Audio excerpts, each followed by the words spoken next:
Yo guys, welcome back to the channel, and today we have a special video. This is my Kaino Kiseki roadmap to platinum. Once again, the know-how to get the platinum, what to look out for on your playthroughs. So let's get into it. I do apologize. I did platinum this around 2 weeks ago, and I just haven't had the time to make the video for it along with my full review.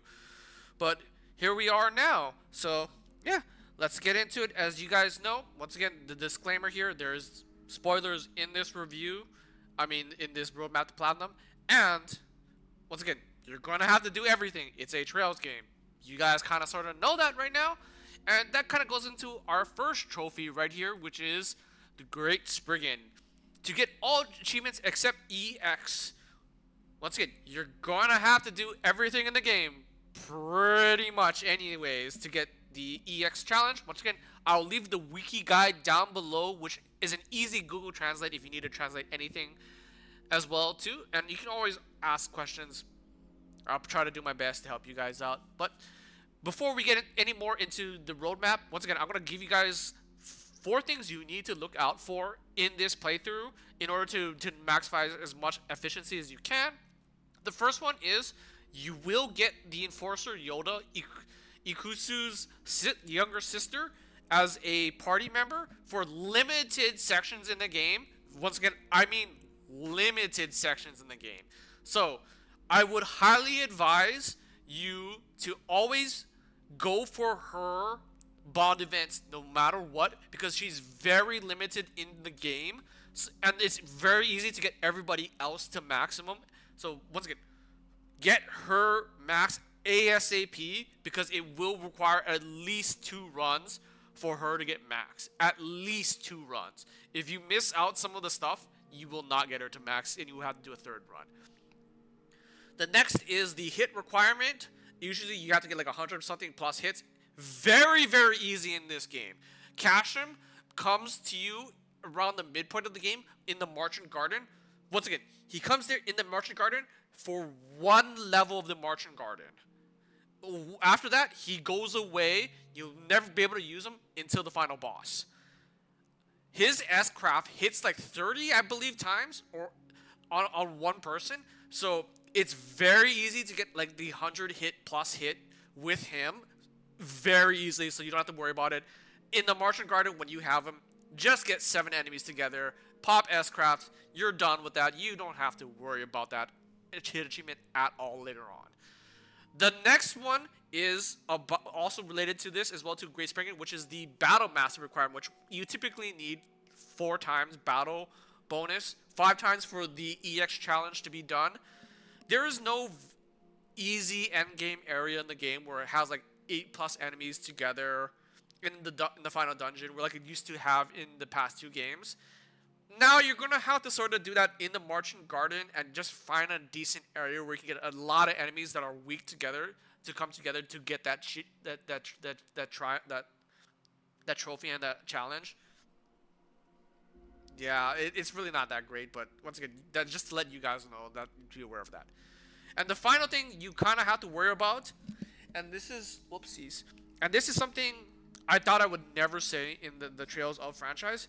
You have to prepare for Nightmare, and it's not even the entirety of Nightmare. It is one battle in Nightmare in all of this game that you have to prepare for, and that is not even the secret bosses. It's the final boss of the game. You will have to prepare for him. That fight is extremely bullshit because of all the new things they added to the game. S-Craft breaking, Brave Orders, Zox. All of those actively work against you in this final fight. If your characters aren't faster than the boss will get to move first. And I'm not joking you when I say this. He gets 8 to 10 turns uninterruptible unless you S-Craft break, which is absolute horseshit because of Zox and Brave Orders. I am not kidding you when I say that is the hardest fight I've ever had, and is the most reset fight I've ever had in all of Trails. That fight, you will, if you're not prepared for it, you might have to just go to a previous save. It is not funny how bad that fight is. If your characters don't have enough HP, he will kill you pretty much within those 10 turns. He has the ability to grant his own Brave Orders, S-Craft, attack, even delay you, or execute. He literally, even Casham cannot live that. Van, with it, because in that fight, has infinite Grendel in the first part. There's 2 parts to the fight. Van, it's a miracle if Van survives. And if you do all that, remember, he can do that at any point as well, too, in the fight. You have to continuously fight knowing that he has that ability to do that whenever he moves in the game. Reason why I say that you should have Rennie on your team in that first fight is to get her Brave Order, which gives 80% damage reduction. There's a reason a lot of the new tools in this game are broken for you and the enemy at the same time. But the fight is once again separated into 2 parts. Your first team is Van, your next 3 allies. The next fight is Van with the 3 first in line members. You gotta remember that. It's the first 3 in line in the second row. But Van will not have infinite Grendel in that fight. But I think the second part of the fight is way easier than the first part of the fight. So you really have to prepare for the first part of the fight where you get limited, pretty much limited cast if you don't want to like spread the teams evenly, because you really don't get access to a lot of great characters in that final fight. You get Casham, but the problem with Casham is, like I said, you only get him for that one part in the Marching Garden and in this fight. That's about it. So you can level someone higher than Casham and still be better. And you only get pretty much the original crew of Kuro plus Rennie and Elaine. That's really all you get to work with. And you don't really have much support there. So, oh, I'm sorry, and she's in the as well too. Well, technically she's part of the crew since Kuro 2. But I digress. Alright, let's get into that. Once again, Nightmare's going to be a pain. Next up is AAA. Raise it to the maximum. Do be aware that this one is a very tight AAA requirement. I think there's roughly around 14 to 18 points that you can go over. And a lot of the points you need to do, you have to beat the secret bosses in the Marching Garden, along with getting max S ranks in the Marching Garden. Those S ranks do not transfer over from playthrough to playthrough, so you will have to S rank again if you want to do it, and they're just tedious. Complete 4 SPG quests. This is complete all SPG quests. This is unlock all topics. Once again, you're gonna need to do all of this anyways for the Great Spriggan. This is, I believe, the Great level LGC was maximized. The Chaos level was maximized here. Deadly. Oh, sorry. I think. Sorry. I believe this is topic quest. LGC Law is maxed. This is Grey max. This is Chaos max. This is Law LGC complete max. You're gonna get this in 2 playthroughs anyways. This is not that bad in this game. Connect Master raise all connect stages to maximum. Once again, Yodo is really important here. Roughly this will take you 2 playthroughs. Also to note here, and for the theater, the movie requirement, you can visit the movie in each section of the game twice. It's not once this time around, it's twice, so you can visit twice. Just heads up, you can do that for extra points. Connect stages, this is Battle Master. Book Master, once again, at the very end of the game, before you go into the final dungeon of the game, there is a vendor that sells you everything that you missed. Pretty easy.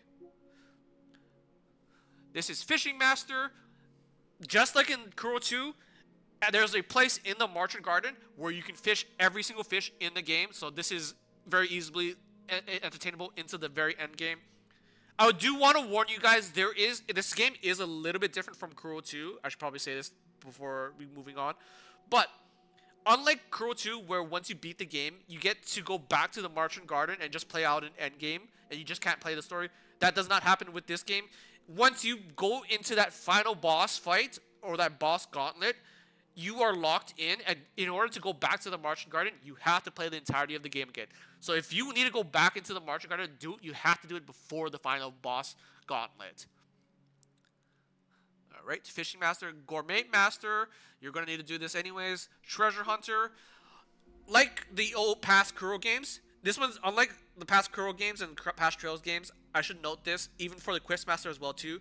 Everything is retroactive, so if you do not get all the quests or all the treasure chests in one playthrough, all you need to do is go to the ones you missed in the next playthrough, and that will count towards this trophy. You don't need to do everything in one sitting of the game. You can just, if you miss one treasure chest, you can go back to that treasure chest in another playthrough, and it will remember you didn't get that one. It counts to your trophy total. So it's very, very nice. You can miss some stuff, but once again, you're probably gonna want to do anything anyways. All hollow cores, all arch drivers, open all orbiment slots. Arch drivers, orbiment slots. Obtain an S rank grade in one mission. Once again, you're gonna need to do that anyways. Get 45 items. You get 45 items. You're gonna get these from the Marching Garden through the gacha mechanic. Supreme combat skill, which is enhance someone's craft, S-craft to the maximum. So once again, it is like exactly the same as the Kuro 2 skill system where you need to upgrade stuff through that bullshit. It is what it is. I don't like that system. It's obviously more powerful than leveling up crafts as you just get them automatically through level ups. It's much more powerful than that, but just to enhance everything is a pain in the ass. Create one black ultimate weapon for everybody for one person in the game. Oh, sorry. This one is the ultimate great weapon. You will need to make the ultimate weapon for everybody in the game anyways for one of the Spriggan trophies. I mean challenges. Once again, you're gonna have to do everything in the game anyways. Artifact collector. Artifact collector, sorry, is the 24 for all companions. My bad, this one right here. Sorry, this is for all companions. You need the 24. So once again, right there, anyways. Raise any hollow core to the maximum. View all mementos. This is a specific key item you find in the Marching Garden per level. There's one per there's certain per level. Once again, the wiki guide will have all of it pretty easy to miss. All you gotta do is view the momentum movies. Watch all movies in the game. Once again, you can watch 2 movies every single time. Uploaded the entirety of the sweets blog. If you're going for gourmet, you're going for this anyways at the same time. You just have to do the autofill into the blog. It's a really big waste of time in my eyes. It's whatever. Place a bet on a bookmaker. I honestly don't remember what this is in the game, but it's probably something that's pretty easy, seeing as how 68% of players have it already. I honestly, I don't remember this. Awakening, use Fierce Awakening 50 times. This is a new battle mechanic in the game. SCLM Chain Master, total 500 times. Once again, you're gonna have to do all these battle ones anyways for the Great Spriggan, but once again, these are the battle ones. Use Blitz Chain. Use Blitz Chain over 200 times. Use S-Crafts 250 times. Use Zox over 500 times. You get a tactical bonus of 4 or more. Activate preemptive shards 250 times. Achieve a damage over 100,000. Defeat over 300 enemies in field battle. Defeat over 100 enemies with quick arts. Perform EX change over 200 times. Use all 4 dual arts, which is the dual drivers, just like in Kuro 2. They have these dual elements. Once again, you're gonna have to find them all anyways, and some of them are locked behind Spriggan challenges. So there's 14 in total. Defeat over 500 enemies in field or in command. Defeat 1,000 enemies in field or command. Complete the game on nightmare difficulty. This is visit all the saunas. There are only 3 in this game. This is Burai, Salvado, and the one of course, in Edith. Pretty easy this time around. Conquer 7 challenge battles. These are the secret battles in the Grim Garden that you need to do for rank anyways in the game. Defeat the boss at the 9th realm of the Black Garden. This is somehow optional. I don't know how this is optional in the game, but you should absolutely be doing this because it is great. We begin conquering the Valhalla sector. Complete the prologue. Complete part 1. Complete the intermission. Complete part 2. Complete part 3. And complete the final act of the game. Well, with that said, I think it's a pretty self-explanatory. Once again, I will have the wiki guide down below in the description if you need anything. Google Translate does a very, very, very good job of that. I think that's a pretty fast one in my eyes. All right. See you guys in the next one. Peace out.